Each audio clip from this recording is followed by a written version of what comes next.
Welcome to Biography with Plutarch, where we delve into the lives of extraordinary individuals to uncover the intricacies of human character.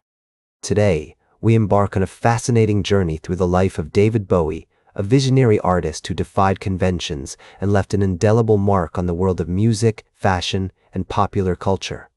Born on January 8, 1947, in Brixton, London, David Robert Jones, later known as David Bowie, entered the world during a time of great change and upheaval.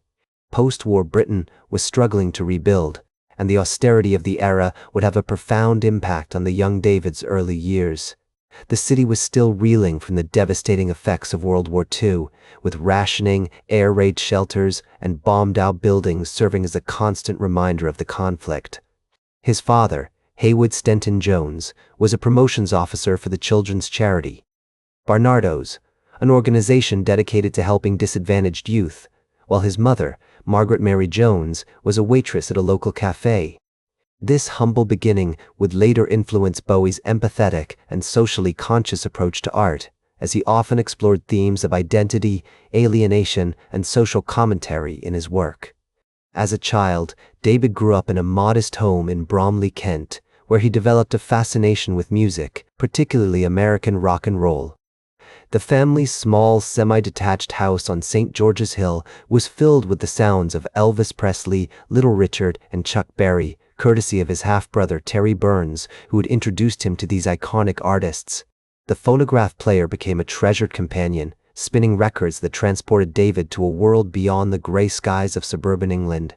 He would spend hours listening to music, lost in the raw energy and rebellious spirit of rock and roll, which sparked his imagination and fueled his creative ambitions. The early 1950s were a time of cultural transformation, with the rise of skiffle music and the emergence of British youth culture. Skiffle, a genre characterized by its DIY ethos and eclectic blend of folk, blues, and country, provided an outlet for young people to express themselves creatively. David's parents encouraged his creative pursuits, gifting him a saxophone at the age of 13. This instrument would become an integral part of his musical identity as he began to explore the possibilities of sound and performance. He practiced tirelessly, teaching himself to play and experimenting with different styles, from jazz to rock and roll. As David navigated his teenage years, he found himself drawn to the avant-garde and the unconventional. He devoured books on philosophy, psychology, and art, laying the groundwork for his future experiments with identity and persona. The Bromley Technical High School, which he attended from 1958 to 1963, provided a nurturing environment for his artistic inclinations, with teachers who encouraged his creative expression. His art teacher, Owen Frampton, was particularly influential, recognizing David's talent and fostering his interest in music, art, and performance. One pivotal event that shaped David's early life was his introduction to rock music through the American musician Vince Taylor. In 1959, Taylor, an American expatriate, performed at the Two Eyes Coffee Bar in London, a hub for emerging musicians. This encounter had a profound impact on the young David, who was struck by Taylor's energetic stage presence and charismatic persona. Taylor's performance was a revelation, blending music, theater, and visual spectacle in a way that would later become a hallmark of Bowie's own performances. The seeds of Bowie's future experiments with identity, persona, and theatricality were sown in this moment, as he began to envision himself as a performer who could transcend the boundaries of traditional rock music. These factors would coalesce to shape the artistic vision and innovative spirit that would come to define one of the most iconic figures in popular culture. As David Bowie's fascination with music and performance deepened, he began to explore the vibrant London club scene, immersing himself in the world of mod culture and rhythm and blues. The year was 1962, and at just 15 years old, he formed his first band, the Conrads, with his friends George Underwood and Peter Frampton. This early experiment in musicianship laid the groundwork for Bowie's future collaborations and innovations, as they played local gigs, covering American hits like Chuck Berry's Roll Over Beethoven and experimenting with their own material. These songs often reflected Bowie's growing interest in science fiction and fantasy, which would later become a hallmark of his work. As the Conrads performed at local venues like the Bromley Youth Club, Bowie's charisma and stage presence began to shine through. He would often wear bold, colorful outfits adorned with mod-inspired patterns and accessories, which set him apart from his peers. His friends and bandmates remember him as a natural performer, always eager to try new things and push the boundaries of what was considered cool in their small town. This early sense of experimentation and creativity would serve Bowie well as he navigated the rapidly evolving music scene of the 1960s. In 1964, Bowie released his first single, Liza Jane, under the name Davy Jones with the King Bees. Although the song failed to gain significant traction, it marked the beginning of Bowie's recording career and his relentless pursuit of creative expression. The single was a folk-infused tune with a catchy melody, but its lack of success didn't deter Bowie from continuing to write and record music. As he navigated the London music scene, he drew inspiration from a wide range of sources, including Bob Dylan, the Beatles, and the French mime Étienne Decroux. His fascination with mime and theater would later influence his iconic stage personas and choreographed performances, which would become a hallmark of his live shows. The summer of 1967 proved pivotal for Bowie, as he released his debut album, David Bowie, which, although not a commercial success, showcased his emerging talent for songwriting and experimentation. The album's blend of folk, rock, and music hall influences reflected Bowie's eclectic tastes and his willingness to challenge conventional genre boundaries. Songs like Love You Till Tuesday and Come and Buy My Toys demonstrated his ability to craft catchy, memorable melodies while also exploring more experimental sounds and themes. Around this time, Bowie met Derek Fernley, a talented artist and designer who would become a close friend and collaborator. Fernley's innovative approach to graphic design and visual art would later contribute to the striking imagery and aesthetic of Bowie's album covers and music videos. In 1969, Bowie released Space Oddity, a haunting song that capitalized on the global fascination with space exploration and the Apollo 11 moon landing. The single's success marked a turning point in Bowie's career, as he began to gain recognition for his unique blend of science fiction themes, poetic lyrics, and soaring melodies.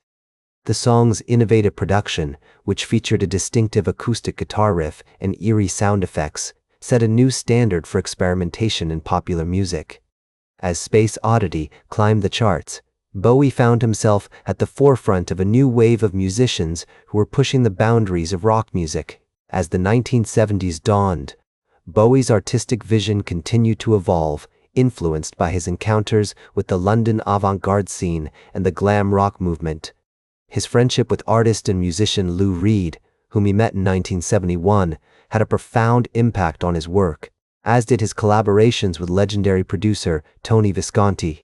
The resulting albums, The Man Who Sold the World, 1970, and Hunky Dory, 1971, showcased Bowie's growing confidence as a songwriter and his ability to craft songs that were both deeply personal and universally relatable. Songs like The Man Who Sold the World and Life on Mars demonstrated his ability to create complex, atmospheric soundscapes while also exploring themes of identity, alienation, and social commentary. One of the most significant events in Bowie's career occurred on February 10, 1972, when he debuted his iconic Ziggy Stardust persona at the Tolworth Festival in London. This bold, androgynous character, with his flamboyant costumes and mesmerizing stage presence, would become an enduring symbol of glam rock and a testament to Bowie's innovative spirit. As Ziggy Stardust, Bowie embarked on a series of sold-out tours, captivating audiences with his electrifying performances and redefining the boundaries of rock music.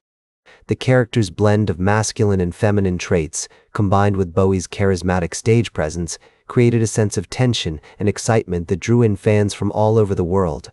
The release of The Rise and Fall of Ziggy Stardust and the Spiders from Mars in June 1972 cemented Bowie's status as a trailblazing artist, as he explored themes of fame, identity, and the rock and roll lifestyle.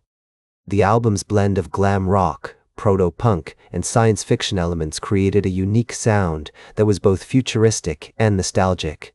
Songs like Moonage Daydream and Suffragette City demonstrated Bowie's ability to craft catchy anthemic choruses while also exploring more experimental sounds and themes.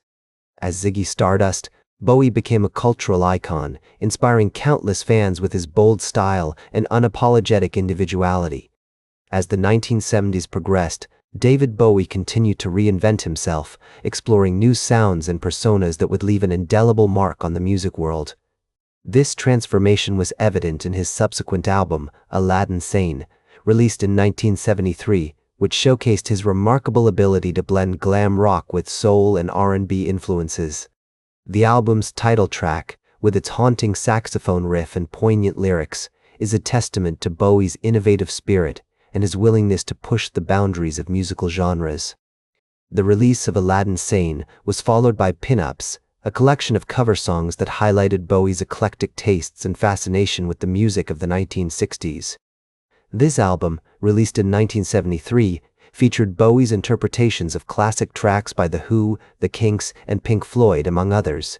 The album's nostalgic value was undeniable, but it also demonstrated Bowie's capacity to reimagine and reinterpret the music that had influenced him. In 1974, Bowie released Diamond Dogs, a concept album set in a post-apocalyptic world that was both a commentary on the social upheaval of the time and a testament to his boundless creativity. The album's themes of decay, chaos, and redemption were reflected in its music, which was characterized by its use of distorted guitars, haunting synthesizers, and Bowie's own distinctive vocal style. As he navigated the complexities of this new musical landscape, Bowie began to feel the weight of his own success, and the pressures of fame started to take their toll. The late 1970s saw Bowie making a bold move to Berlin, where he collaborated with Brian Eno and Iggy Pop on a series of influential albums that would come to define the era.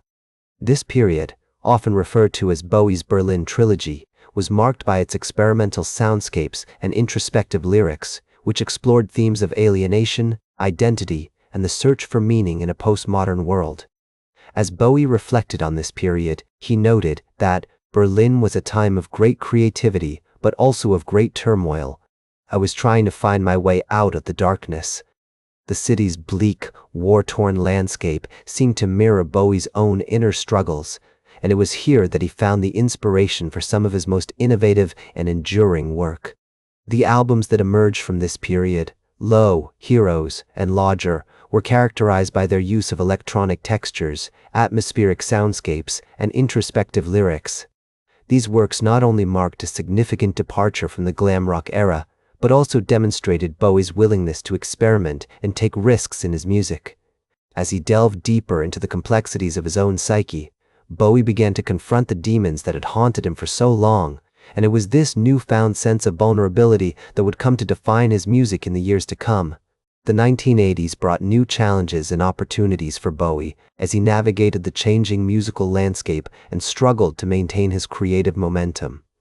The album's success was fueled by the hit single, Modern Love, which showcased Bowie's ability to craft catchy, dance-oriented pop songs that were both timeless and contemporary.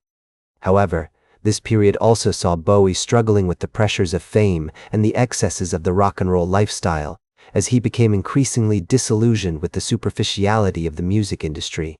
As the decade wore on, Bowie began to feel the weight of his own success, and the tensions between his creative ambitions and commercial expectations started to take their toll.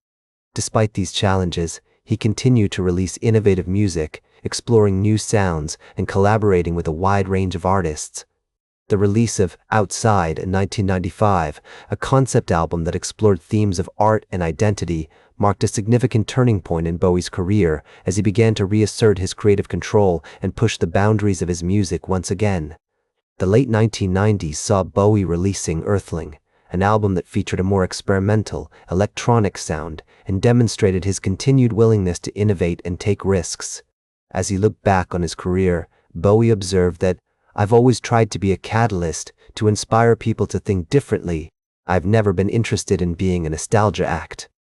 This commitment to creative evolution was evident in his music, as he continued to explore new sounds and themes, from the industrial-tinged landscapes of Earthling to the introspective, personal soundscapes of The Next Day, released in 2013. Bowie's later years were marked by a series of health issues, including a heart attack in 2004, and a diagnosis of liver cancer in 2015. Despite these challenges, he remained creative and productive, releasing music that was both innovative and deeply personal. His final work, Black Star, released just 2 days before his death on January 10, 2016, was a testament to his boundless creativity and his willingness to push the boundaries of his art until the very end. The news of Bowie's passing sent shockwaves around the world, as fans and fellow musicians alike struggled to come to terms with the loss of a true original. The outpouring of tributes and condolences that followed was a testament to the profound impact that Bowie had on popular culture and the enduring legacy that he left behind. As his friend and collaborator Brian Eno noted, David's great gift was his ability to create a sense of possibility. He showed us that we didn't have to be bound by the conventions of the past, that we could forge our own paths and create our own futures. This spirit of innovation and creativity continues to inspire generations of musicians and artists, ensuring that Bowie's music and legacy will endure for years to come. That's all for today's Biography with Plutarch. Remember to like, share, and subscribe, and until next time, remember that understanding the lives of remarkable individuals helps us better understand ourselves.